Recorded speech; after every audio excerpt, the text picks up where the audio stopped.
Welcome everybody. Let's start explaining Helbiz stock on 14.8. Okay, what we actually want to go for this stock is such innocent thing. Now it's starting for increase, and you have the right to invest because it has no value.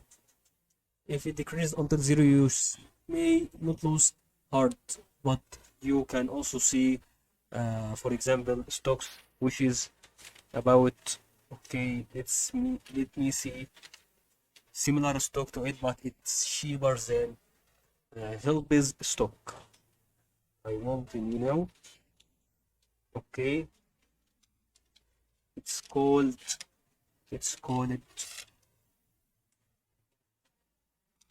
okay, Nile stock.